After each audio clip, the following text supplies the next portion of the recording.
Harsha in New York.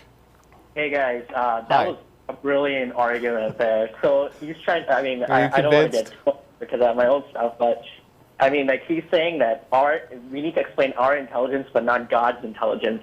So I mean, you're Right. just going into a circular argument. You know, Yep. that was brilliant. I loved it. Okay, But I hope you got it.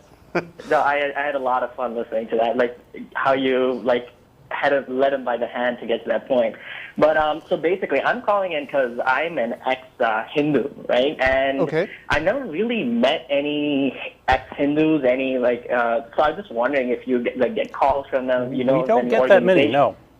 Yeah, so I mean, I was thinking about it a lot about why they don't exist really, and I think it really relates to the point that Don made about like propaganda with Christianity. Like we really don't have that. We don't like Hindus, and historically we don't start religious wars. We don't go around proselytizing to other people. We really don't care what anybody's religion is. We don't tell them they're going to hell because we believe in works, right? So for us, if you do good things, you go to heaven. If you do bad things, you go to hell, right? And I thought that Hindus made a lot of sense. aren't Hindus? Don't they have reincarnation or something? Right.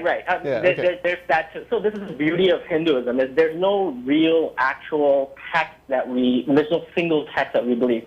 So yes, there's reincarnation. There's also heaven. There's also hell. It's called Narakam, which is hell, and lots of gods, right? Sorry. Lots of gods, right? Lots of gods. You can believe in as many gods as you want or as few gods as you want. You can be an atheist. It doesn't really matter. Well, I like the lots of gods things because it explains why the universe doesn't work perfectly, right? Exactly. No, it actually makes so much more sense than Christianity in so many ways. You did say you're an ex-Hindu, right? You're not just like coming on stealth promoting Hinduism. No. I mean, I'll tell you why I became an ex. The thing is, like, I never really meant to be an ex. Like, I didn't really care for a long time about religion. Like a couple things like pushed me over the edge.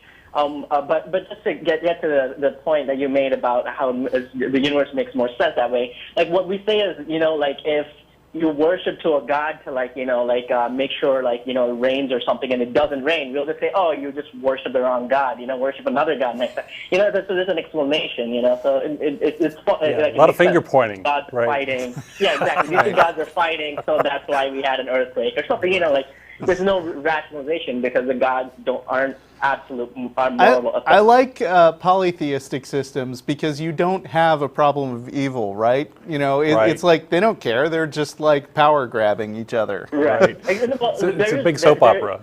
Right. There is a problem of evil, but infinite days of our lives.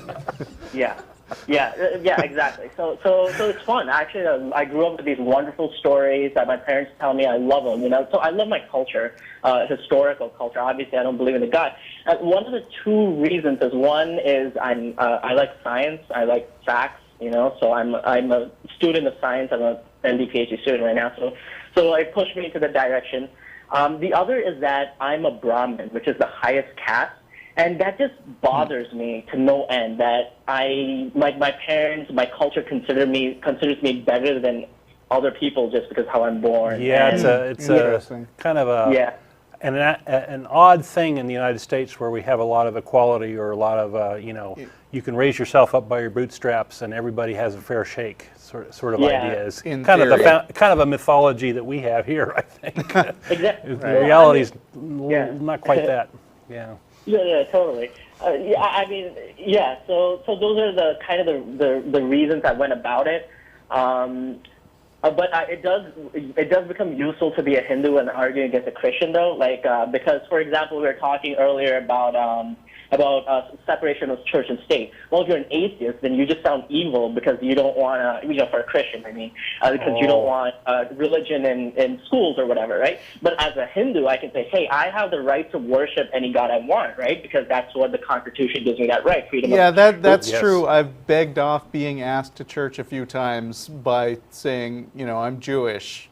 When I don't want to go into long explanations because that shuts them up usually. Right, exactly. That's exactly why should I pay my tax dollars to pay for your religion? I want to pay for my religion. Teach my Ganesh. Why are we teaching about Yeah. But church-state separation is good for everybody. It really is a good principle. Absolutely, absolutely. It's actually that was sort of similar to what goes on in ancient India too. And this is again the thing about why I'm like so proud of my ancient culture, at least, is that we have a Jewish community there, ancient Jewish community that was never persecuted. We have a Zoroastrian community which was never persecuted for a long time, even though they were wiped out everywhere else in the world. It was a very open. Ancient society was very open-minded. Because they're polytheistic, they just accepted whatever ideas that were wanted, so there's no wars over religion and things like that. So right. Yeah, I just wanted to share that. Yeah, it's interesting, and I mean the caste system is a little creepy to start with. Yeah. That there are people who are automatically presumed to be better than other people just by right of birth. Yeah. And I mean, it is really interesting that you broke away from that being one of the favored caste, because I can imagine that the power structure of the caste system is really convenient for people who just happen to be lucky enough to be born into that, what did you say, Brahmin caste? Brahmin. I'm a Brahmin caste. Yeah, and so yeah. Mm-hmm. Yeah, and so I mean, you get this sort of free privilege for doing nothing, but it must be kind of unusual for someone of that caste to just throw that all away. Well, the thing is, it came down to, because I would ask my parents, like, why do the low caste, why are they low caste? And they would say, oh, they did something in their previous life, right. So they essentially deserved what they got, and that just made me feel horrible. It's a blame the victim thing, right? Yeah, it's exactly what it is. You're blaming the victim. Mm-hmm. Like I see like children who are suffering, and they say, oh, these kids are suffering because they did something in their previous life that they deserve what they got. And that's sad. I just can't take that.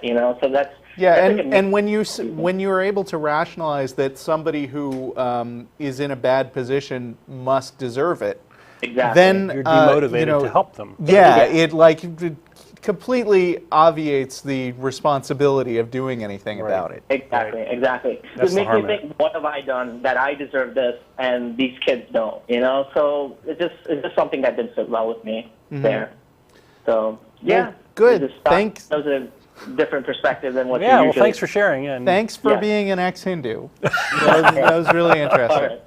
All right. We're going to let you go. Thanks. See ya. All right. Ryan in San Antonio. Ryan, are you there? Ryan? Hello, Ryan. I'm going to try to come back in case you're off having a snack or something. But